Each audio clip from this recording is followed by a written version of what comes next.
Welcome to the Investor Conference Call, TGI Results and Key Developments 1Q 2013 Conference Call. My name is Sandra and I will be your operator for today's call. At this time, all participants are in a listen-only mode. Later, we will conduct a question-and-answer session. Please note that this conference is being recorded. I will now turn the call over to Mr. Santiago Pardo, Chief Financial Officer of TGI. Mr. Pardo, you may begin. Thank you, Sandra, and good morning to everybody. Welcome to our second quarterly conference call in this year. And this year, in this call, we will be going over our first quarter results for the quarter ending March 2013.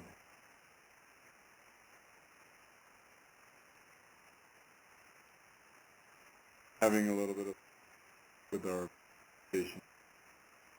So I guess just for starters, just to for anybody in the call who's not familiar with the company, TGI is the largest company in the natural gas pipeline sector in Colombia. We have approximately 60% of the infrastructure in terms of volumes, in terms of length pipeline, and we transport approximately 46% of the volumes in the country. I guess just to get started, we wanted to share the fact as a key update that we were upgraded by Standard & Poor's in May 6, 2013 to BBB minus from BB, and this is, I guess, the third investment grade we have received. So now the three major rating agencies have us at BBB minus. Moody's at Baa3 and Fitch as well as BBB minus. This we believe is the result of our of this obviously as a recognition of the strength of our business, of the significant improvement we have seen in our credit metrics over the past 2 years or so as our expansion projects have come into place and the increase in tariffs as a result of the regulatory review has also been resolved. So we think that this is obviously good news for everybody, and this should reflect in lower cost of funding for TGI, and more importantly in a better access to and more diverse access to the debt capital market, which comes with the broadening of our investor base. Moving on to page 8 in our presentation, we have we're going to show you some of our operational statistics. As in terms of our network length, it obviously has remained stable over this quarter. We have not brought any new projects into the system, and we don't expect to bring any new projects actually throughout this year. So this network length statistics should remain stable, as should the transportation capacity at 730 million cubic feet a day. However, our firm contracted capacity has shown continued growing, and we now have contracted on a firm basis 622 million cubic feet a day of the pipeline capacity, which is really good for our revenues. In terms of transported volume, and this compares, for example, with as of the first quarter of last year, we were approximately in the 560 million cubic feet a day contract capacity, which is more than a 10% growth. In terms of transported volumes, the transported volume during the first quarter was 426 million cubic feet a day on average. That is fairly stable when compared with the average for the year 2012, which was 422. But when we compare it with the first quarter statistics for 2012, that number in 2012 was 403 million cubic feet a day. So if you look at the comparable quarters, our volume grew 6%. In terms of gas losses, we have continued to reduce our gas losses, and we're right now at 0.4% in terms of gas losses. And finally, our load factor has, given that the transported volume has remained stable, we have been able to maintain our load factor stable. As I've mentioned in other of this calls, this 60% number or so is actually something that we feel comfortable with. It should start to grow, but the system needs to have some spare capacity to be able to accommodate peak demand when natural gas-fired power plants are dispatched, and so it's for us it's probably ideal to have our load factor kind of in the 70-75% in the long term, and this slightly lower capacity right now just gives us room to grow into the new demand that is coming in as the Colombian economy continues to grow. And it's also obviously the result of the fact that our expansion projects have just come into play, and we're just seeing the demand beginning to grow into the system. Moving on to page 9, in terms of our market share in terms of transported volume, we transported approximately 46% of the natural gas in the country. Promigas had about 40% and others around 14%. It's important to note that these others, these 14%, is gas that mainly also flows through the TGI system at some point. So it's gas that in some way, shape, or another is related to the growth in our system. In terms of, as I said before, in terms of our network, we have has remained stable at approximately 4,000 kilometers. In terms of our revenue.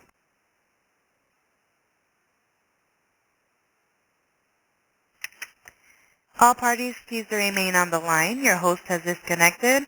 Once again, all parties, please remain on the line. Your host has disconnected.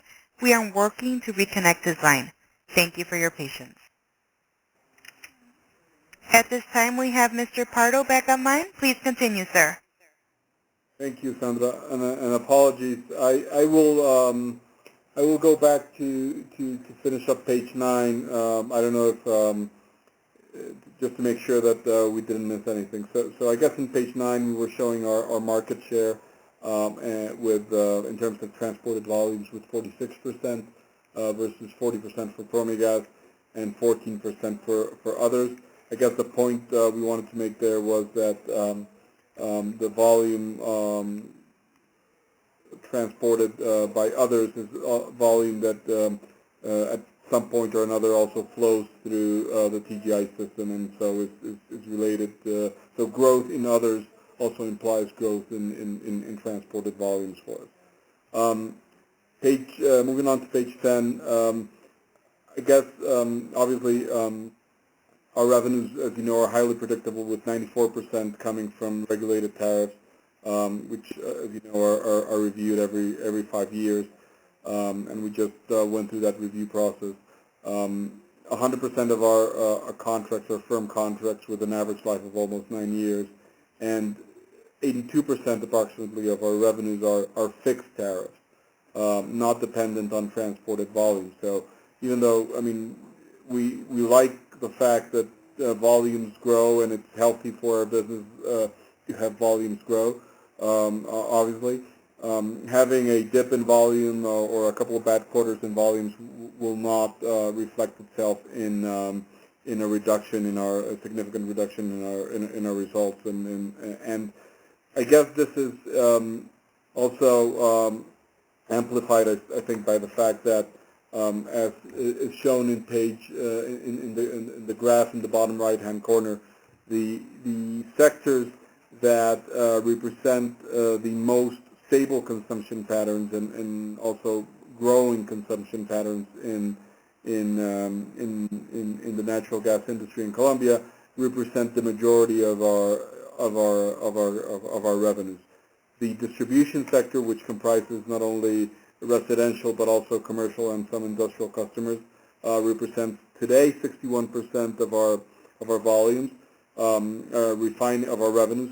Refining sector, which is the Ecopetrol's refinery in Barranca, is 10%, and the natural gas vehicle sector, which is also pretty stable, is around 8%. Those are approximately 80% of our revenues. And they have been, their importance has been growing over time. If you look, for example, at the distribution sector in 2011, it represented 51% of our revenues, and the distribution sector in 2012 was for a whole year was 55% of our revenues. So I guess the point is the customers with the most stable consumption patterns are where we're seeing the most growth. The customers, or the type of customers that have seen the reduction, have been those that do not that are traders basically, and do not consume natural gas, but rather sell it to other customers. And finally, the thermal power plants are important customer for us, and they have around 15% of our revenues. These are the ones that represent the more volatile in terms of volume. In terms of customers, our five largest customers represent 77% of our revenues, and as you can see in page 11, these are five of the most stable and credit-worthy companies in Colombia, starting with Gas Natural Fenosa, Ecopetrol, Gases de Occidente, EPM, and Isagen. All of them rated either investment grade internationally or AAA locally, and with all of whom we have contracts for at least 8 years. Moving on to page 12, we see the profile of our contracts. Our average life in terms of contracts is 8.7 years. As you can see, we have renewals coming up in December 2020, which is still about 7 years away, but it's something that we were already focusing on. The reason for that structure is that we put most of these contracts in place in 2008 for a period of 12 years. And as I mentioned before, we already have in place a commercial strategy to ensure timely rollover of the contract. One thing that, or two things that go in our favor are, our customers really need to use our pipeline. There's no competing pipeline, if you will, so the contracts will be renewed eventually. And the distribution companies, which, as I mentioned before, are over 60% of our revenues, are required by regulation to have their gas transportation needs under firm contracts in the long term. So those two things should ensure that there is no problem with the rollover of the contract. Moving on to page 13, in terms of our financials, I think we had a pretty good quarter. Our revenues for the last 12 months grew from $390 million in the fourth quarter to $413 million in the first quarter, and our EBITDA grew from $293 million to $309 million for the last 12 months ending in this quarter. If we look at the statistics also on a quarter-over-quarter basis, so comparing the first quarter of 2012 to the first quarter of 2013, we're seeing a pretty significant growth. We're seeing a growth in revenues of approximately 24% over that period, measured in dollars, and we're seeing a growth in EBITDA of around 22%, also measured in dollars. And the reasons for these are first of all, our expansion project, Cusiana Phase 2, came into effect or came into operations in August of 2012. So in August, in the first quarter of 2011, we were not seeing those volumes. So that increase in volume is significant and has resulted in higher revenue. Second, the increase in the regulated tariff that also resulted in higher revenues for us. And finally, as I mentioned at the beginning, we have seen around a 6% increase in volumes transported. So all those factors together have combined to make a very significant increase in our revenue and EBITDA in this first quarter. In terms of, we're also seeing a very significant increase in our funds from operations statistics. That one increased from $133 million to $215 million. The main reason for that is that in the 2012 number, we had embedded in there the cost of refinancing our debt. So our going forward number is going to be more in the range of the $250 million and increasing as our revenues and EBITDA hopefully will continue to increase during the rest of the year. And finally, our CapEx have shown a decrease in this first quarter. That is a result of the fact that we have finished the big expansion projects, but that is not where we would like the statistics to be. Actually, we would like to have continuing investment, and as we will see in a few minutes, we already have a couple of projects coming on stream. Moving on to page 14, this shows our credit metrics. Debt to EBITDA continuing to decrease. In terms of total debt to EBITDA, we're at 4.1 times. In senior net debt to EBITDA, we're at 2.2 times. And in terms of interest coverage, we're at 4.8 times already, and we should end the year kind of close to 5 times in that statistic. Our financial debt breakdown, the structure of the debt has not seen any changes during the quarter. We're just maintaining our senior debt and our subordinated debt as we have not incurred any new debt during this quarter. And finally, just a quick word on the expansion projects. The first, we have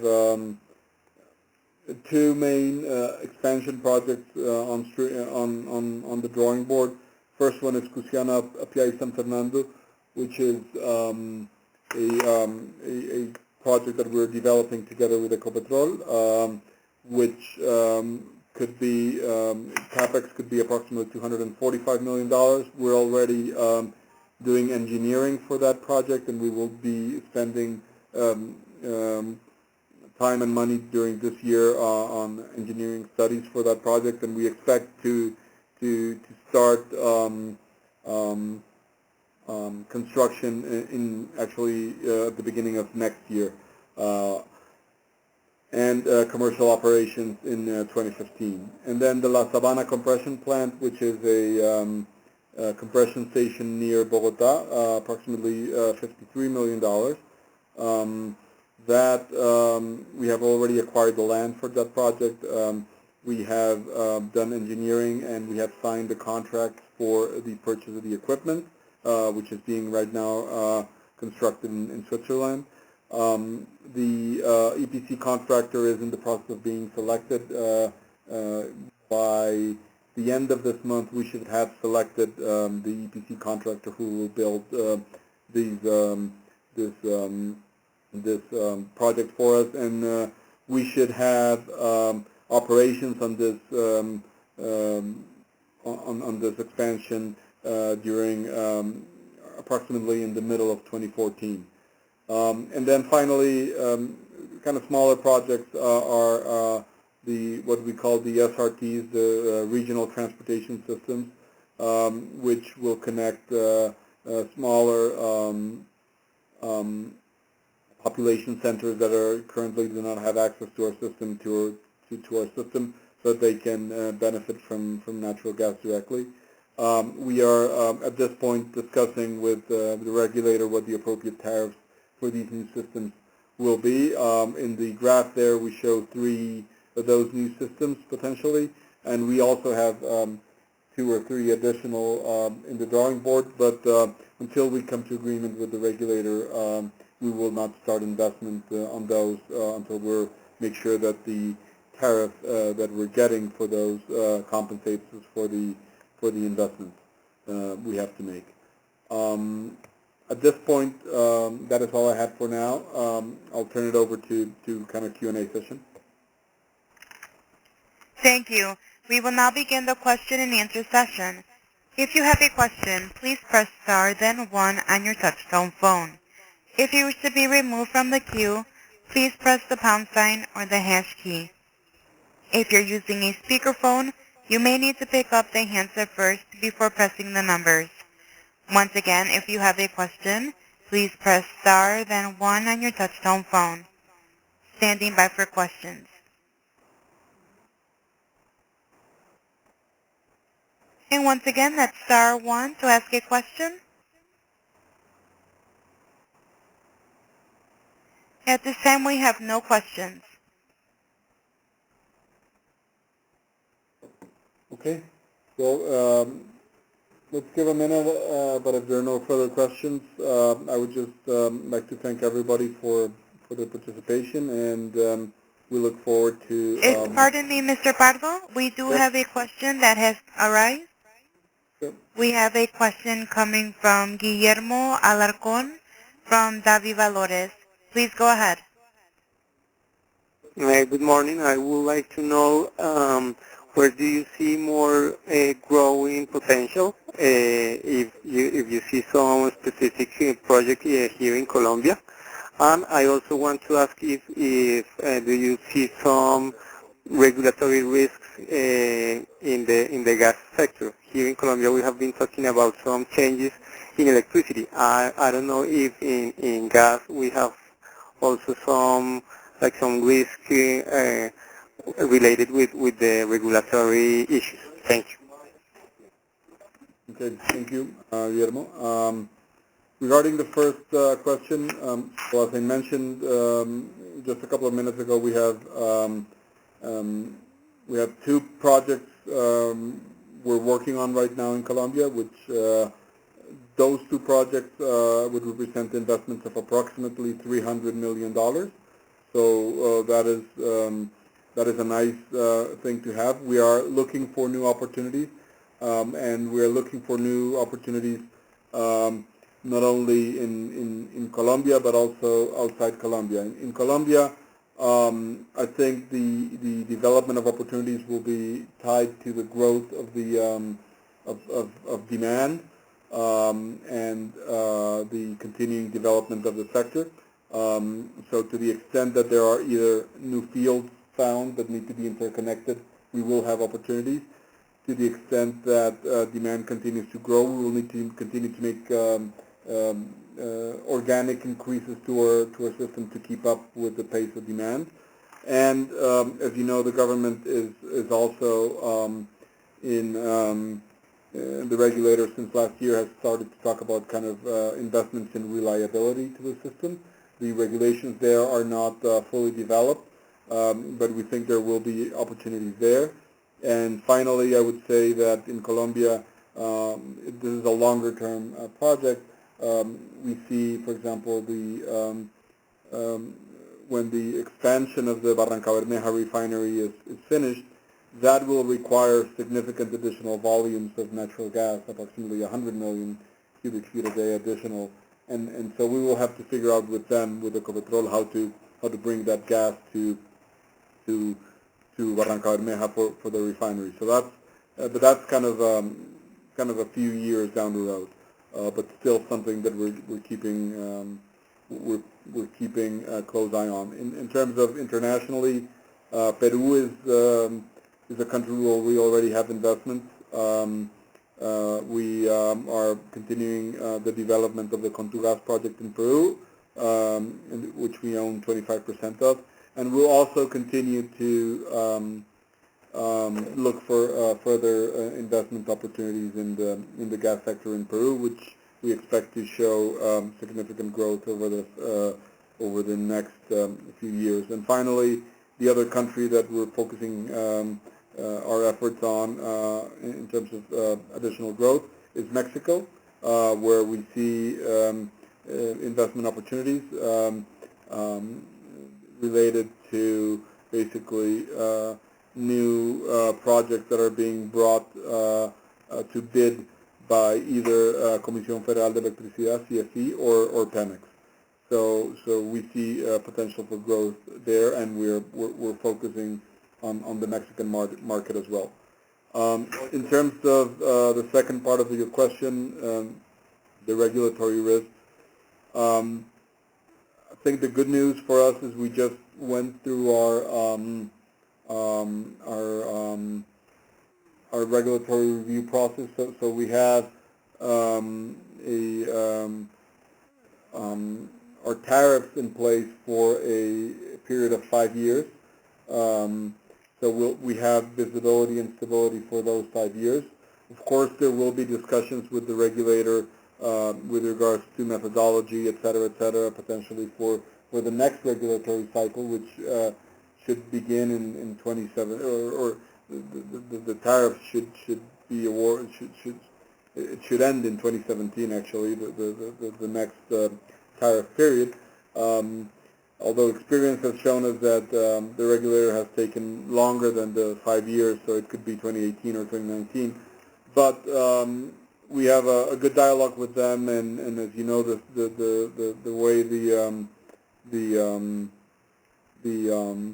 regulation works in Colombia, there's sort of a dialogue. All resolutions and all new regulations are put up for the comment of all the participants in the industry, and so we think that that will continue, and we're comfortable. There might be changes, but we're comfortable with the fact that the regulator understands that the stability and profitability of the transportation sector is necessary to have a robust natural gas industry in Colombia that will not lead us to shortages of gas or electricity.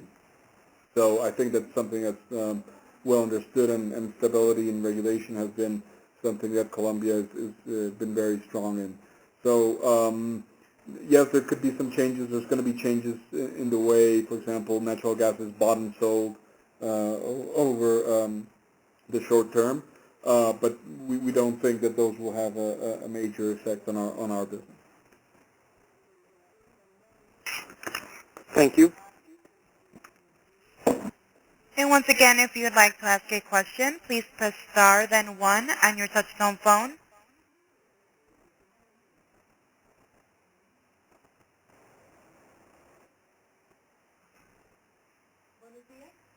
And at this time, we have no additional questions. Okay.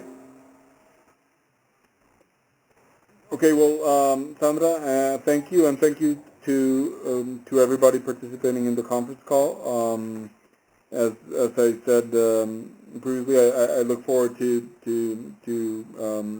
maintaining dialogue over the next few quarters. The presentation is already on the website, and as well as a transcript of the same, and also our financial results should also already be there on the website. And should you have any further questions, please be sure to contact our investor relations team